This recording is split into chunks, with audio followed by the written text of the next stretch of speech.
Hi everyone, welcome back to our day 5 of Linux Beginner to Pro series. Today we'll be learning user management in Linux. Before we start, we should understand what is a user. If you are thinking that we are the users, we are not. Stay tuned for knowing why. Users are the components of the operating system, which are responsible to make any changes on the system or any activities on the system. So we are the end users, not the users. Users are basically the inner component of an operating system. Let us go to the server and see what types of users we have and how do we manage them. On the Linux servers, there is a file called passwd, which is inside the etc folder. We have all the user information here which are there on this particular system. Now every single user has the information stored in the /etc passwd file, and we can also verify what all the users are there in the system, what is their password, what is their uid, what is their gid, what is the nodes created for this particular user, what is the home directory of this user, and default shell for this user. Okay, now there are total three types of user in Linux machines. One is root, which is the super user. Let us read this file with more.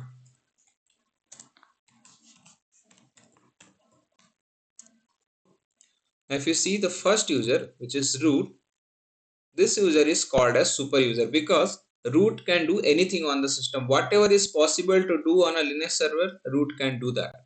So it can make the changes which will impact root user as well as all the users. It can install the packages, it can create the users, it can create the file systems, it can delete anything, it can modify anything. So root has the superpower. That is why it is called as super user. Now next type of users is service users or system users. Service users or system users are responsible for running or controlling the services. If you see shutdown or FTP or triple SD or systemd core dump, these are the users which are responsible for certain services. So they do not log into the system, they just stay inside the system itself and they control the services. So /usr/sbin/no login is the default shell for those users. That means they do not get the shell or they do not get the terminal. So they are not the users which can log into the system. Now we have the third type of user here, which is the standard user, or we can call them normal users. These users are responsible for the activities on the system. They can log into the system, they can create their files and store them and edit them later on based on the requirements. In the standard user also we have two types of users. One is a personal user, which is assigned to a particular user, or there can be a generic user which might be used for a team. For example, there is a DB team, they can just have one user called DB user which is actually controlling the DB services, and this user will be allocated to the whole DB team. So whole DB team can use that user ID and log into the system and make the changes. So this will be called as a generic user. This is practically, so it's not defined on the system level, but it is on the practical level. Now how will you identify which one is the super user, which one is the service user, and which one is standard user? By the UID you can understand. 0 UID is assigned to root user. From 1 to 999, these IDs are reserved for service users, and from 1000 to 60,000, this user ID is reserved for standard users. So you can create maximum 59,000 users on the Linux machine. I just told what all these fields in the passwd file. Let me remind you once again. This is the username. This explains the encrypted password. The third field is about UID, that is assigned to the username. The UID is used to identify the particular user by the system. Then fourth field is GID, which is its group ID. So this GID is basically this user's primary group's ID. The fifth field is comment about that user. And sixth field is the home directory. You remember home directory of a user. As soon as this user will log into the system, and if it will run pwd, it will be in its directory. Then the last one is /bin/bash, that is its default shell. Default shell, there are a lot of shells available in the market. However, in most of the Linux flavors, we have /bin/bash or bash as a default shell. There are other shells like corn shell, Bourne shell, and CSH. Now there is a latest shell which is called as fish. So there are a lot of shells available in this market, and whereas most of the Linux flavors has the bash as their default shell. So this user gets /bin/bash, that means it can log into the system and execute its commands. Now let us understand how to create a user. Before that, I want to ask you, why do we have multiple users? If we can have root user, and think about the Linux team where there are 5 to 6 people and they want to log into the system, make some changes, complete some requests. So if they could use root user itself for all the activities, what was the problem? Why are they supposed to get different usernames? Anyways, they are using the same system. There are three reasons in my understanding to have multiple users on the system. One, authentication. Authentication means you are verifying whether the right person is logging into the system. Second is authorization. Not everyone has the same authorization or same permission to perform the activities on the system. That is why you should have different users on the system. Third is accountability. What if someone makes mistake on the server, or if someone stopped any service or deleted some data or uninstalled some program? In that case, how will you track who did what? For that reason also, we should have multiple users on the system. Okay, let's understand how to create a user. Very simple command, useradd, can be used to create a user. If you simply use useradd and then give username like Tom, it will create a user. And now if you verify in the etc passwd file, you can see another user has been added, which is having password encrypted. 1001 is its UID and 1001 is its GID. Whenever you create a new user, and if you are not defining its primary group, it will create a primary group with the same name and same UID. So UID and GID will become same. It will create a new group automatically. If you see, for seeing the groups /etc/group, this file has all the group information. Here you can see the group Tom, whose GID is 1001, has been created, and it has got no comments.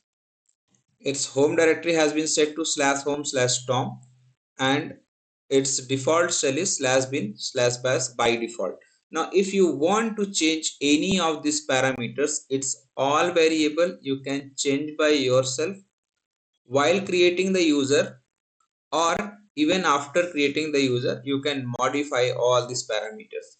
Let's see how do we set up the parameters before or while creation itself. Run the command useradd space -u. This option is used to take the value of UID that you want to set.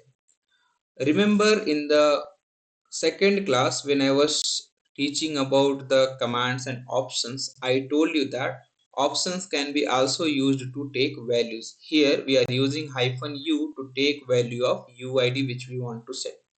Let's say I want to give 4 times 1 as the UID, and if I want to set the primary group, let's say I want to make this new user also the member of Tom group only. I don't want to create a new group. Instead, I will make this user the member of Tom group. So you can use GID or you can also use group name. Both will work. Let me go with GID. Then if you want to change the comment about that user, you have to use -c, and in the double inverted comma you have to give the command. This user was created on the incident or SR number 09876 something. Okay, then close the double inverted comma. Now if you want to change the home directory also, let's say you want to set the home directory of this user as /mnt.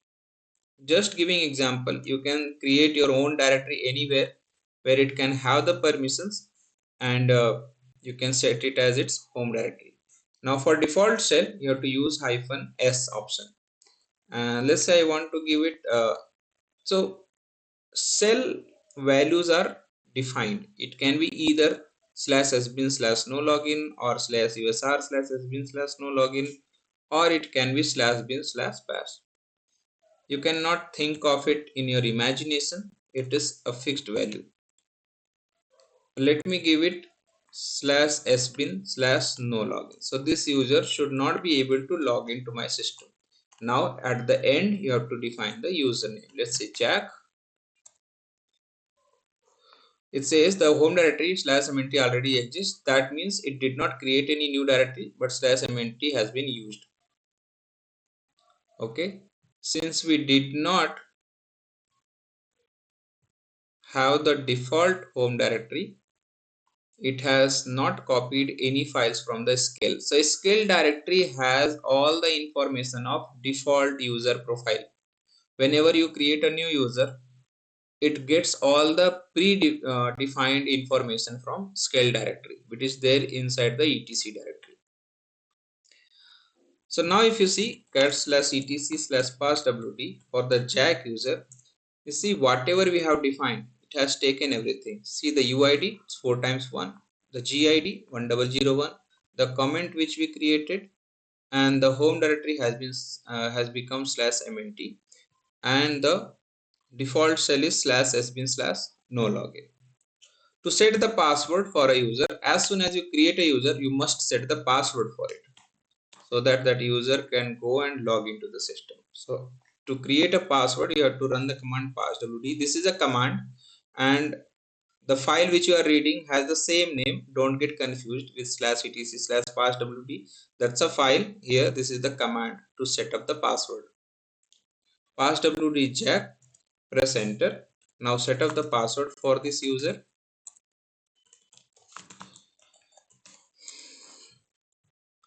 And if you want to take a duplicate session and try to log in with Jack, see what happens when the user has /sbin/no login as its default shell. I'm entering the password.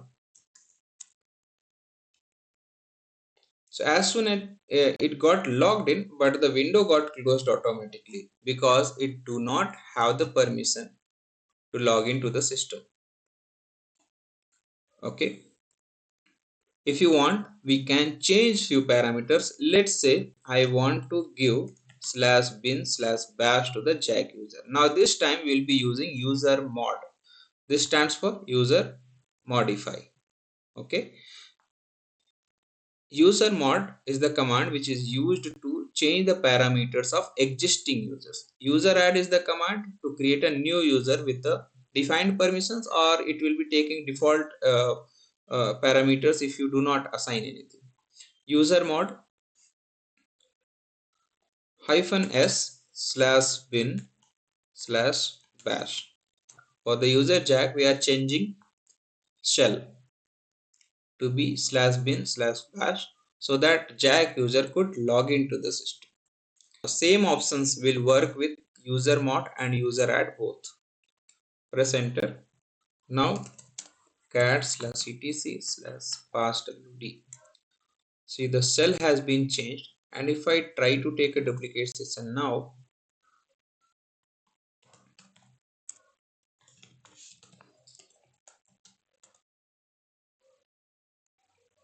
Jack has logged into the system and its present working directory, that is its home directory, is /mnt that we defined earlier. To log out from a user, type exit. Hope you have understood how do you create and how do you modify the parameters of a user. Let's see how to delete a user. Userdel is the command to delete a user. Userdel Jack user has been deleted. Cat /etc/passwd. Jack user has been deleted, but /mnt was its home directory that did not get deleted, or even if we did not get any warning that /mnt was not deleted. So when you delete a user with userdel space username, it only deletes the user, does not delete anything else. But if you want to delete a user with its primary group and the home directory, then you have to use -r option. You know the meaning of -r? It's recursive.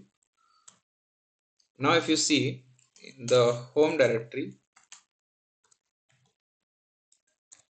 you don't see the tom directory. So it has been deleted along with the tom user. And if you also use etc group, you don't see the tom group as well. So everything about that user has been cleared. Hope you have understood how do we create a user, what are the types of user, why do we have multiple users on the system, how do we modify a user, and how do we delete a user without deleting its related files, or how to delete a user completely including its home directory and primary group, everything. Bye till then, see you in the next video. Drop your questions into the comment box. I'll be answering them as soon as I see them into the chat box or into the next video. If you liked our content, please like this video, share it to the people who may need to learn Linux, and subscribe our channel so that you can get updates on the next videos.